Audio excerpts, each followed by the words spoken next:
Yeah, I think we've been waiting for 5 minutes, so now we can start. And just a few words about startups. So I think everyone agrees that the really thing which unites all the startup creators is a strong desire to change the world in the nearest future. So from very beginning, you start estimating the project cost. You start estimating the budget for supporting all the project. You can even predict about necessity of material resources. So do you need some car for your project? Do you need some office for working on your product and so on? But despite this, just try to ask anyone who's working in the startup, who's working in the business, which is just started and so on. And almost all the people will tell you that the most popular thing that unites all the startups is a big unknown.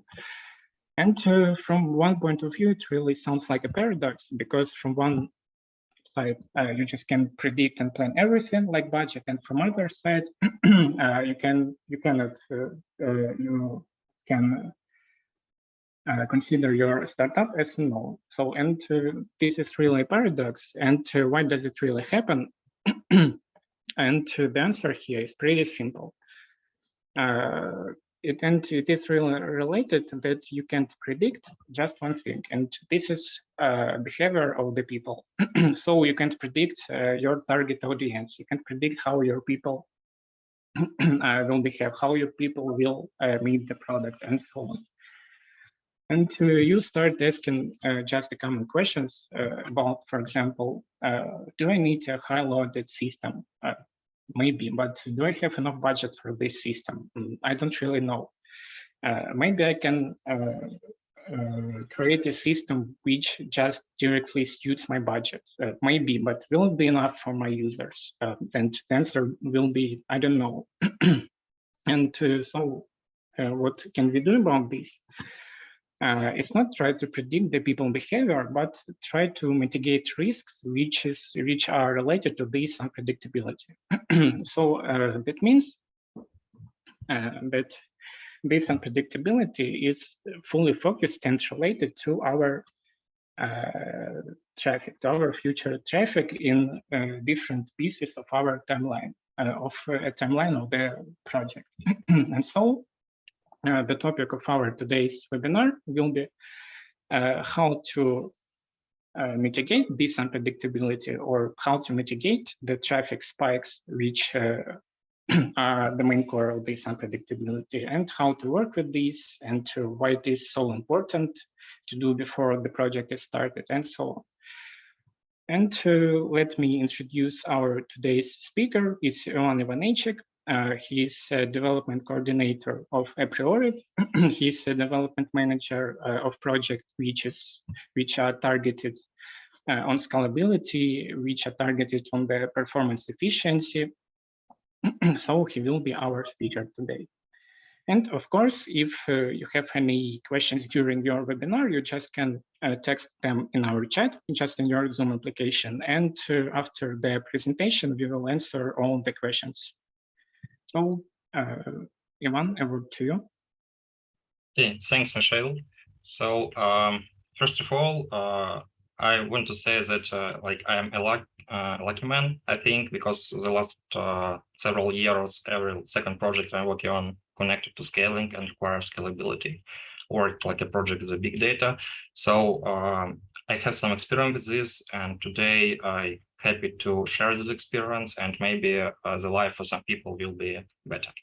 So from what I would like to start, when the clients provide the request for us for the first time, of course, to deliver the successful project in time, we need to ask a few questions to them.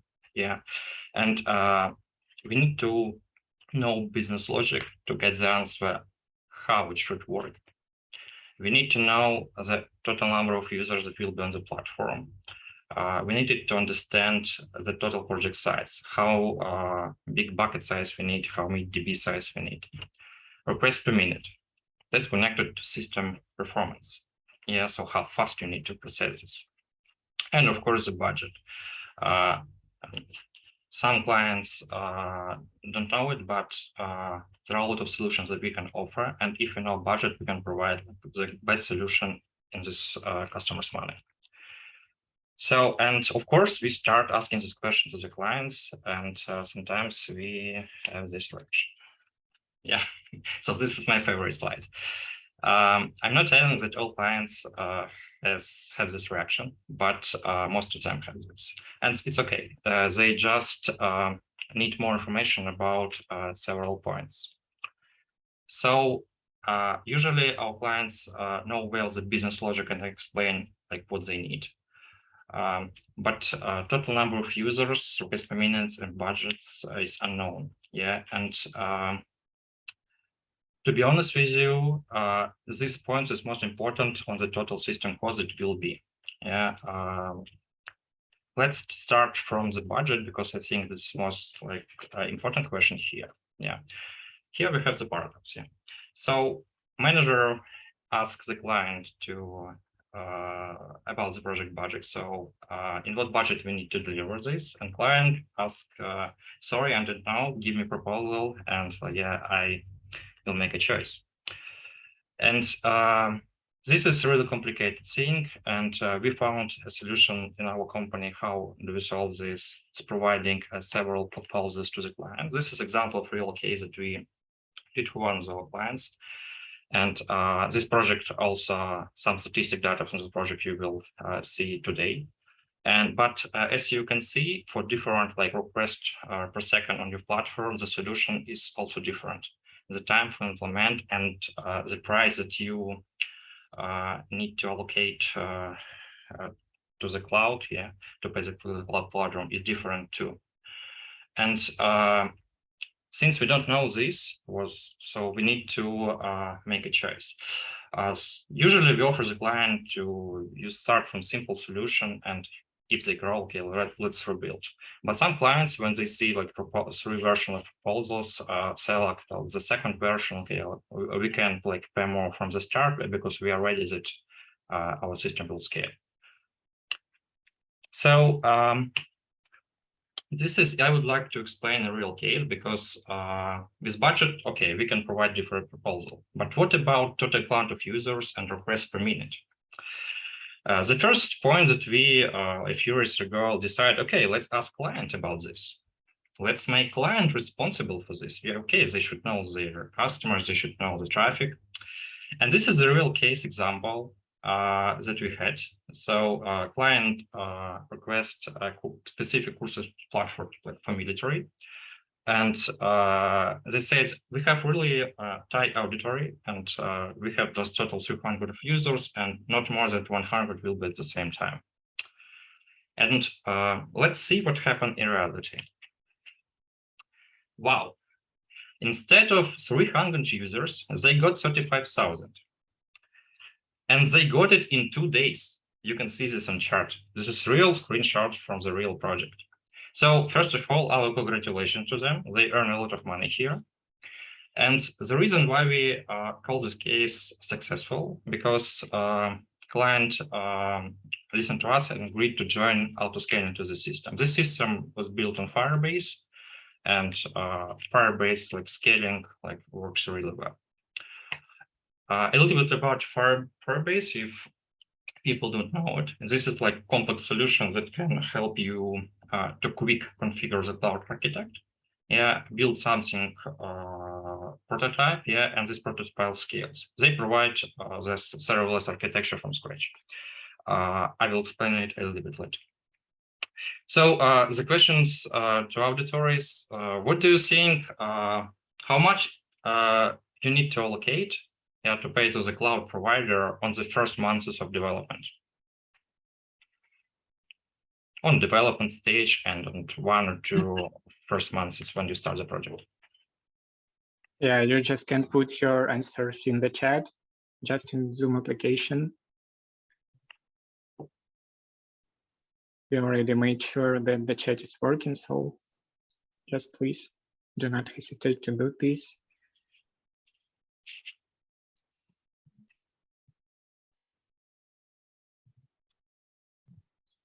If you don't know the answer, it's also okay. Just please let us know that you are here.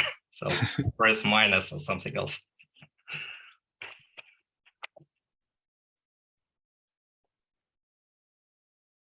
The question is, how do you think much money you need to pay to the cloud provider for the cloud resources on the first 2 months when you start the project?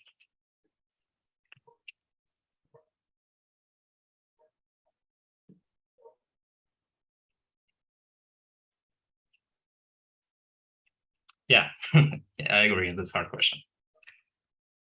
Okay, I think we can continue here because the answer is really interesting. This, yeah, that's correct answer. It depends on resource. Here we use a serverless architect and we pay less than $1. Amazing, right? And this is like the power of like serverless scaling. You pay nothing until you're not using it. But after the start of using resources, your price grow, like pay as you go, win-win system. And this was the first month of the traffic usage, but then they start grow, yeah. And we can see that for the 1 month, they start for the half of the month, yeah, they need to pay the $100. And the traffic peak, as you see, they had to pay $240. This is a good system because sometimes we want to have a high traffic, but it's not high. Yeah, and this way, cloud providers provide you the option how to save the project cost and not pay for nothing, right? Mm-hmm. So this is a small analytics of this platform, because as you see, they have really specific business logic, and they use their like backend services like 320 calls per day. So they are not using the platform at all. But when they was on peak, it was like 400,000 of them. Yeah, that's a lot. And Firebase scales this. We will speak with this a little bit later, more in details. So the question we ask like to the clients that they want to know this answer. Yeah, how can we predict this traffic spikes correctly? And this is a good question, and I think the answer here will be yes and no. You can predict this if you know your auditor. So if you're stable business, if you have 1 or 2 or already running project, yeah, and you extend them, you can predict, you know, the auditory. If you're a startup and you just like research the market, usually startups ask to create the prototype and then test it in market. And for them, really hard to predict this. Yeah, of course, everyone tried, but as you see on the previous example, like 335,000 is really different, right? So first of all, what we recommend for our clients, and we help them with it, so it's to do the market research. Yeah, this is like the simplest way to understand the future of your traffic. Yeah, just do the market research your competitors. You can use different IT tools for this. And but this for the product, this for the original market, right? But if you provide something new, usually hard to do this market research correctly. You will have some mistakes. So what solution we provide for most of the startups to let their life easy? So usually this is auto-scaling. Yeah, so auto-scaling is a must. Someone can tell me, okay, we don't need it. It's extra money for development. But I would like to show you how much it costs, yeah, and how can you work with it to save the money and save the money, yeah, when you start the project. So first service I would like to show you is like the Firebase. I'll shortly about it. This is like complex solution, database, authentication, bulk messaging, storage, hosting, and they have a lot of another things inside. The best thing that Firebase has is it all of this configured in a couple of clicks. So like you need DevOps on minimum time to configure this. It's tasty, right? Because usually auto-scaling connected to the DevOps time. But you can use this. This is a simple Firebase project architecture. Here will be a little bit more technical information to explain you how it should work. And as you see, the Firebase services like Alarm function, Firestore, put notification can work together with each other and connect to the front end. In Firebase, as for me, one of the best solution market for the projects that just start their businesses. So what about the cost for the stable business? Yeah, this is example of real case also we had.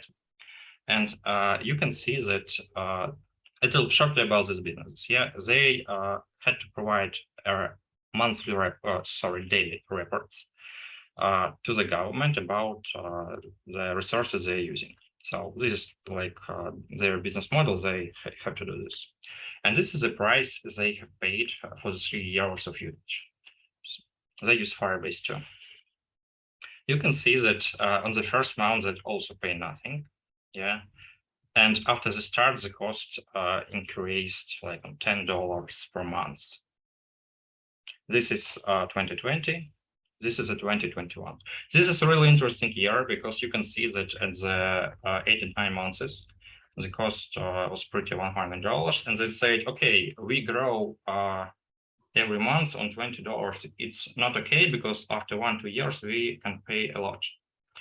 And they request how we can reduce it. And of course, we found a solution how to do this.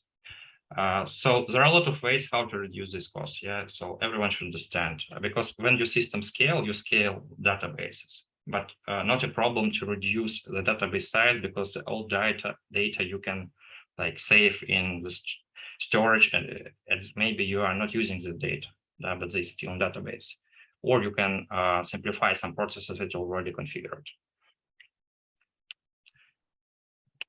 In 2022, like, as you see, the cost a little bit increased every month, but not the same as was. So as I mentioned, the benefit of Firebase is really quick configuring. I have experience like in Azure, in Gcloud, and in Amazon, and Firebase is one of the most quick configured products I have ever worked. And for the startups, so I recommend to use it. What about the Amazon? Yeah, so the biggest cloud provider and most popular cloud provider. They also have a lot of scaling tools. So AWS Lambda, as you can see, works pretty the same as Firebase serverless scaling functions, and you can use it too. Also, they provide like Amazon EC2 auto scaling, and you can use scalable databases. For example, one of them is DynamoDB. We also love it. A few schemas that can be used with it. First of all, it's Load Balancer that sends your traffic to auto scaling. So, what is the benefit of this schema? Here you can see the 3 servers. EC2 is a server on AWS, and application load balancer sent like every request to every server. So next request you send to the next server, but you can use 1 server, 2 or 3 or like 20 as much as possible. And for the start, it's easy to configure, and you can limit the service of up to 1 or up to 2 and pay less. But system ready to scale. Sometimes if clients not agree to scale, we provide another solution. Yeah, so we also can use this application load balancer, but use not auto scaling, but target group in Amazon. What is it? In auto-scaling, you can extend the other group of your servers. Here, you use just static servers, but you can add them manually.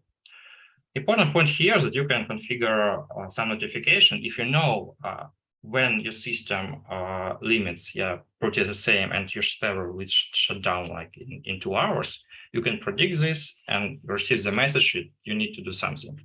And of course, it happened on Friday, and client ping developers at weekends, as usual.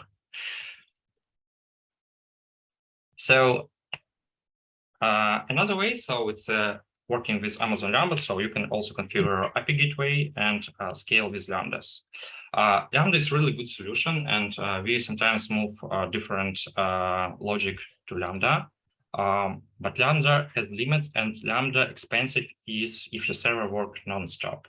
This is something that you saw when I displayed the price of Gcloud of the previous project.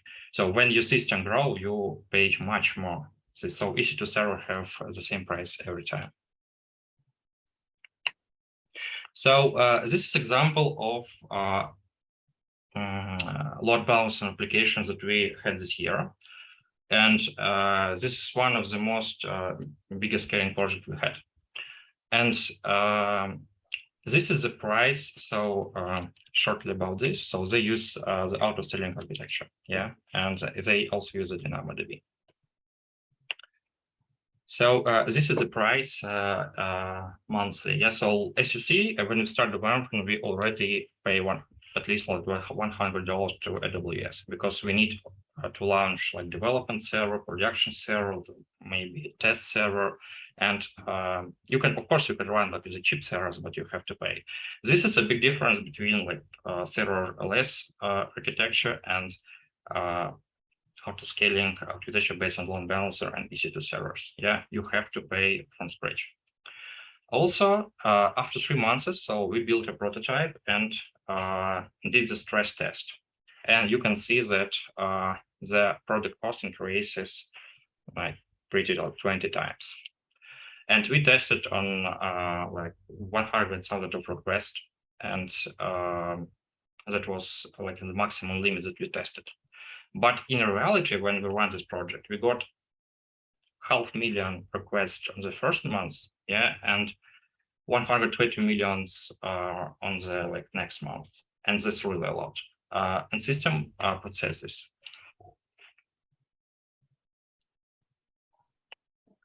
So the biggest questions that we receive from the clients: what is better to use, right? Amazon, Google Cloud, Firebase, or maybe Azure, or maybe DigitalOcean. There are a lot of providers that you can use, And this is a really good question, because if you compare the prices of AWS, Google, Azure, you find the thing that, yes, Google has a little bit more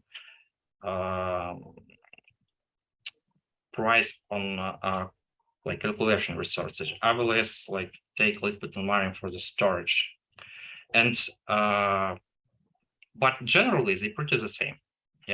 The most biggest things that connected to the total project size connected to this guy. So to developers. This short example why. This is also my real case. This is the code on JavaScript and React application. But this mistake costs $30 per day. And this code works, So it's really hard to detect like QA test this, but like monthly cost of the price like really was big. So in this example, like developer just make mistake and send request to server every time when we change something in the interface, and we changed like 3 times per second. So that's why they sent like tons of requests to the backend, and system scales. So here we step by step go to some maybe problems or disadvantages you can have the scaling tools. So first of all, we depend on the cloud platform. I don't know if you connected to this, but we had projects where Amazon changed the privacy policy, pricing policy.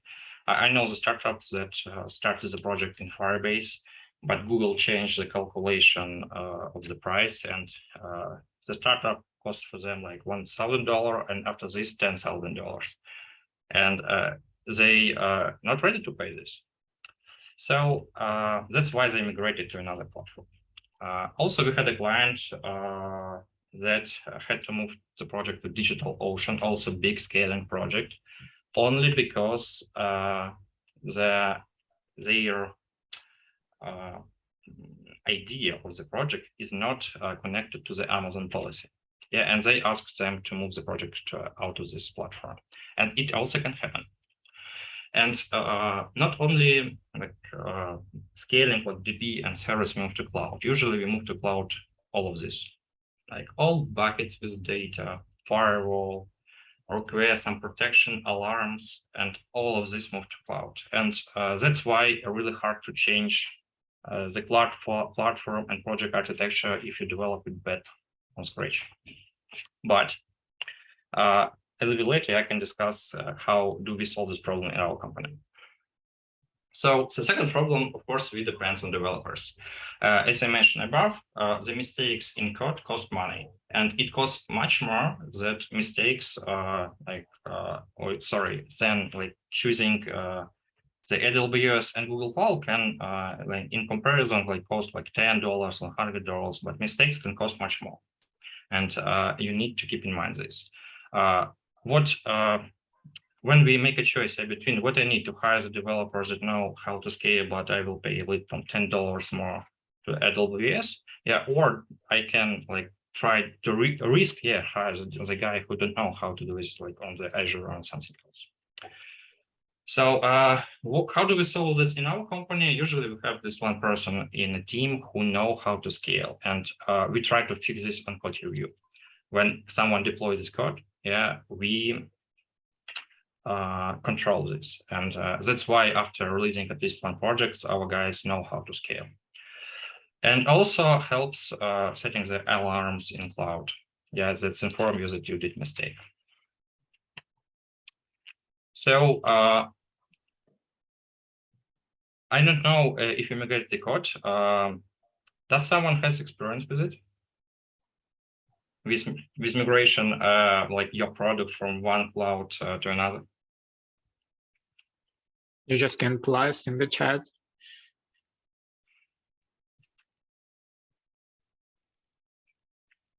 Okay, you are luckers. So yeah, usually, yeah, it can take like 1-3 months, as if like sometimes it can take half or 1 year, and that's a really big problem. So how can we reduce these risks? Yeah, so yeah, I would like to have a scaling system in cloud. I would like to make everything automated. I would like to sleep at night and not worry about it. And sometimes like cloud can kick me out. But how can we reduce these risks? Yeah, to not worry about it. So first of all, we have one requirement to developers. Please use only open source libraries that support everywhere. So this is a short example. You can use Express library everywhere in Gcloud, in Gcloud functions, in AWS Lambdas, and in EC2 servers. It works everywhere. And if you need to move some piece of code from one place to another, or like extend your projects, it's also easy to do. We have a lot of popular, new popular libraries here, and we also use them. But if we build scaling system, this is a big question: should we use some new technologies that are not supported everywhere? I not recommend to do this, but we also try to move with like developers community. And if this library, new library, starts supports everywhere, only at this time we migrate it. So separate business logic from services. And I think this problem every mentor mention on webinars that you have to separate, but we still have this problem. Yeah. We recommend to provide all logic that works with cloud, that send request to cloud and use cloud in like specific folders, files that just include to the project. In this way, when you change the cloud provider or you need to replace one or several services, it's so easy to do because you don't need to rewrite all the code. You need just to rewrite one file.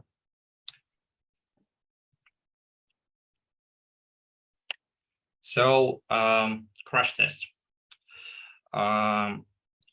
In my experience, when we request client doing this crash test, sometimes they agree, but in most cases they not agree because that's expensive. They think that's expensive, yeah, and usually it's also need 1 week to test it and to configure the system. But what crash test can provide the answers for you on one of the points that was not unknown. So after the crash test, you know how much requests per minute your servers or system can process. You know the alarm, yeah, when your system crash.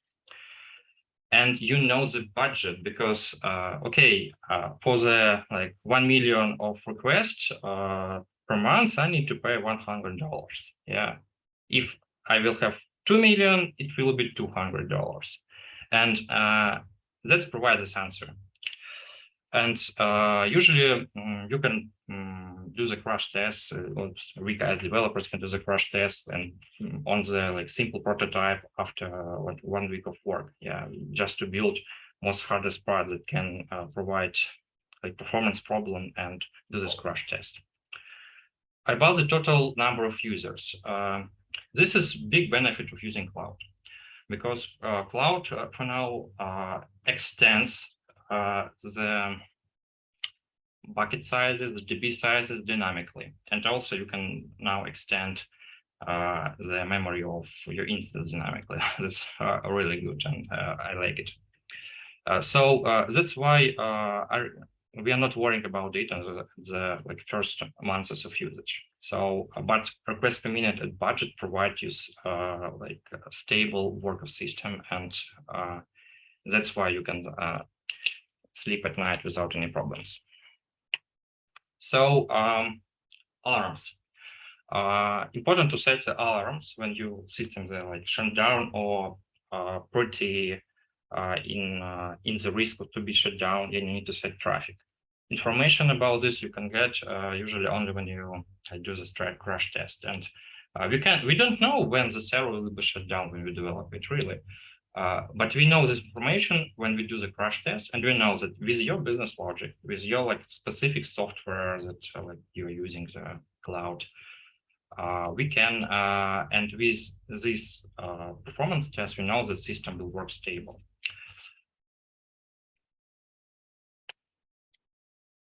So the mistakes usually we try to fix on a code review. That's here I would like to show that developer need to know the traffic and the count of like elements they're working on. First of all, like when they use some arrays, tons of data that they need to process, they can use different methods to process 100 or 100,000 of elements. And sometimes on different projects, we move this like hard process to another server, yeah, that can work slow and process it like during the 1 or 2 days.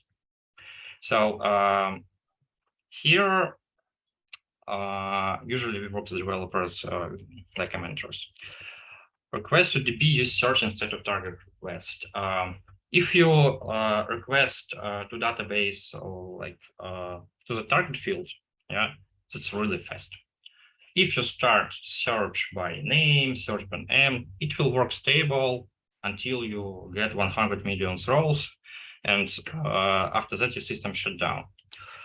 That's here this is mostly connected to your requirements. If you need to provide something to the clients really fast, for example, quick statistic data, yes, this is connected to the SharePoint.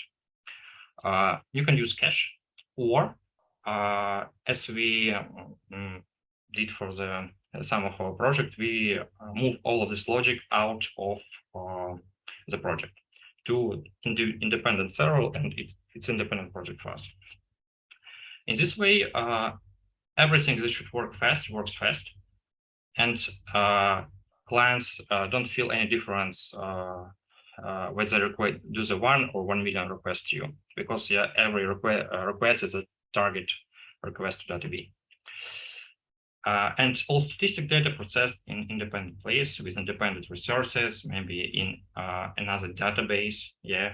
And here we can prepare these results and also send it to the client as one request, and they also could take it as target request. So finally, the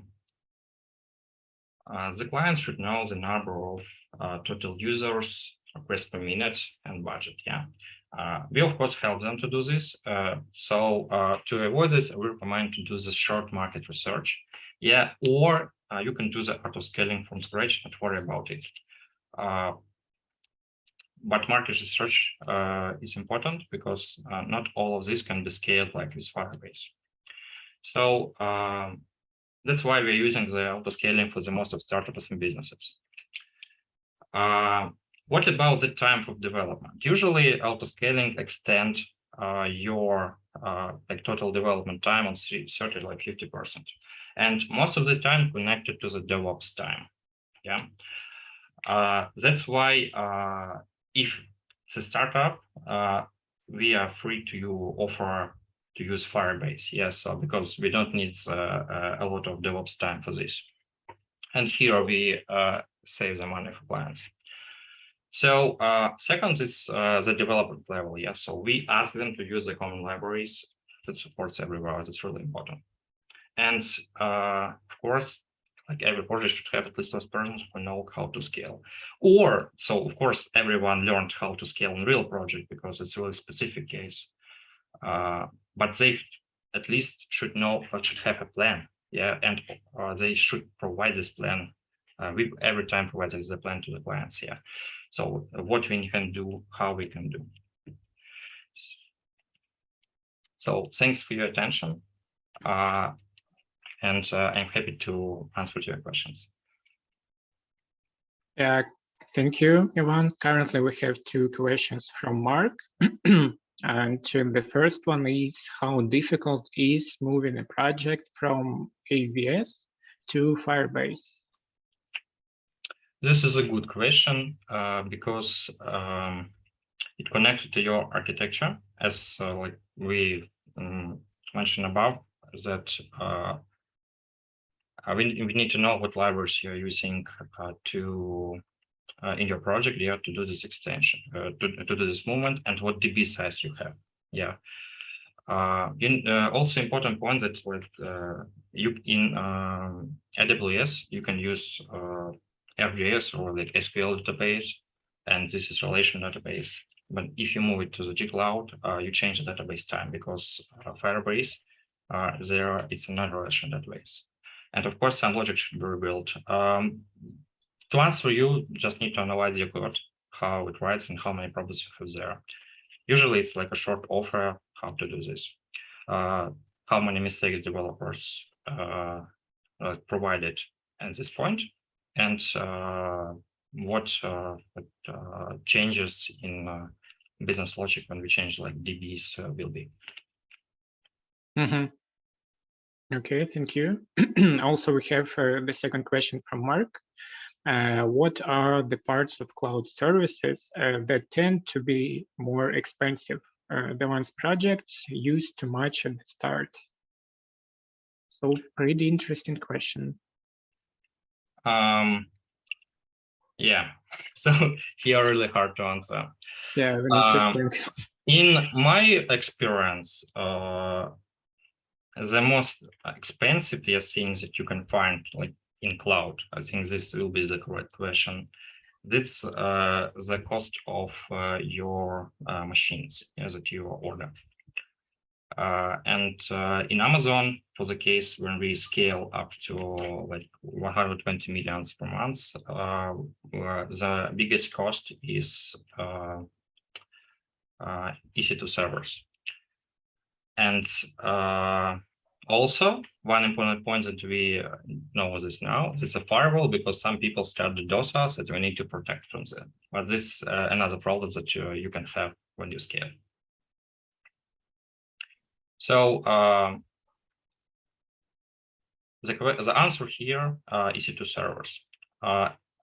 Also, if you use serverless, it can be expensive for you only if you have really high traffic. But usually you need 1-2 years to get these results. Thank you. Thank you, Tyler. We're happy you came and joined us. Thank you. And to the third question as of now from Kate, and what is the role of load balancer in auto-scaling system? Yeah, that's a bit technical question here. So one moment, please. I just back to the slide to explain this. So here is a schema without auto-scaling here. So you are using just servers to pass the traffic. Load balancer is like an individual server computer that just decide so every request or where should to pass, right, to one server to another server. And this is the part of Amazon that can be added to the auto-scaling system. Yeah, or you can use like on the schema to extend it. So the two options. The role here is like additional firewall that can detect mistakes. And this time, load balancer can like regulate to what server you need to pass traffic at this moment. For example, one server shut down and you have only one of two, and all traffic will move only to one server. Yeah, until you run next. This is really useful for the most cases. Thank you. Okay, thank you. Any questions? Yeah, guys, just a reminder, you can ask questions to Ivan directly from our chat. We are reading just everything. So probably I would ask some general question, for example, about more examples of different projects that are going to use, for example, Firebase and other auto-scaling technologies. So maybe you can provide some examples of types of the projects, of sizes of the project. So just from your experience. Yes, sure. Here, I think it's, as I mentioned above, the cost of usage will be pretty the same. Yeah, maybe a little bit more or a little bit less, but pretty the same. And when we, especially in my cases, when clients ask me, Ivan, what you recommend me to use, like Google Cloud, Firebase, or we can use Amazon. So I start ask question to them, how many projects you already have? Yeah, so, or would you like to create only one project, or would like to extend them? Why we ask these questions? Because if you would like to do the project and don't want to touch it, okay, it works and it's okay. You can use like Firebase and everything will be fine. But if you have like several projects, a lot of developers, and you need to manage them, I recommend to use Amazon. Why? Because Amazon most popular provider for now, and it's not connected. Okay, they work a lot and they extend functionality every time. They are the first who added the new features, and it's really great. I love them. But also important point that if you like change the team, you need to find developers. Yeah. And how the developers like decide what platform they should learn. Yeah, they look statistic. What is like like count of usage of the Gcloud, of the AWS, of Azure. And for now, like easier to find the good developers for the Amazon than for Gcloud and for the Azure, in my experience. That's why for the like big projects, I offer the Amazon. Okay, thank you. Oh, I see Kate have almost the same question. Yeah, but we have answered this before. So we predicted your question probably. Okay, and the second question Kate has is which risks do we have moving the project from manual scaling to automatic scaling? The risk to lose control, I think. So I think the main risk here is the unpredictable scaling. Yeah, you can you would like to have manual scaling because you think, okay, system scale me and I will like pay for nothing, and sometimes happen.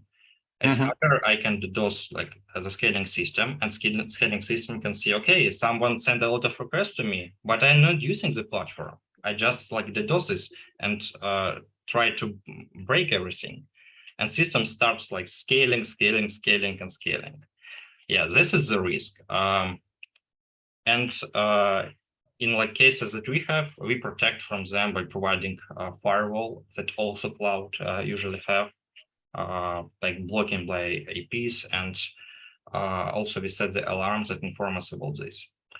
Apart from this, you can set the limits of count of servers, the maximum, yeah, like scaling point you would like to have. So like I would like to scale up to 10 servers, not more, and it works.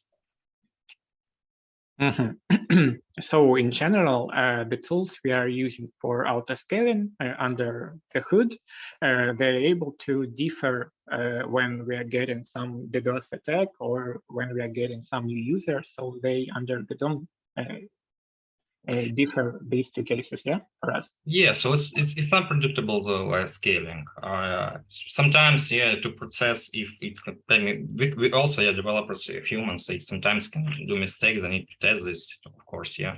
And when you maybe configure something incorrectly, yeah, maybe you don't need to scale for these resources, but system scales you, and this is the most risk you have. But usually we have these problems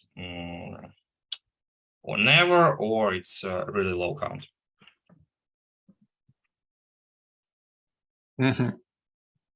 Okay, are there any other points related to security using different auto scaling tools we should take care about? Security is the most complicated question in our century, yeah. And I think here I can mention only 2 points. You can block, yeah, create the security inside your code.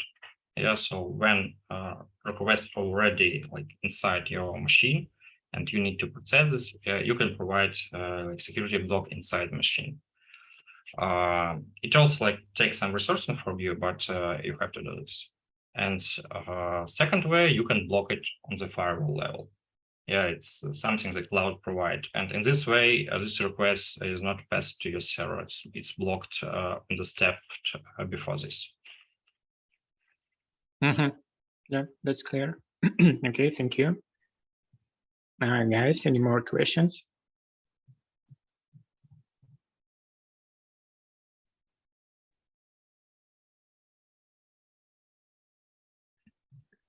Okay, it seems that we have answered all the questions. So anyway, guys, if you have, yeah, thank you, Mark. Thank you for coming. Yeah, thank you. I hope it's helpful. Yeah, anyway, guys, if you have any more questions in the nearest future, in days or in the weeks, I will always able to help you with them and answer these questions. Ivan probably could share and set up the slide with our contact information where you can just email us and just call the questions you have, or if you need any help, so we'll help you. Yeah. Also, you can ask to like join me or Michelle to this conversation, and if you have some interesting project or some case that we can help. Yeah, so let's stay in touch, guys. Yeah, and thank you. Yeah, have a great day, everyone. Bye. Thank you. Bye.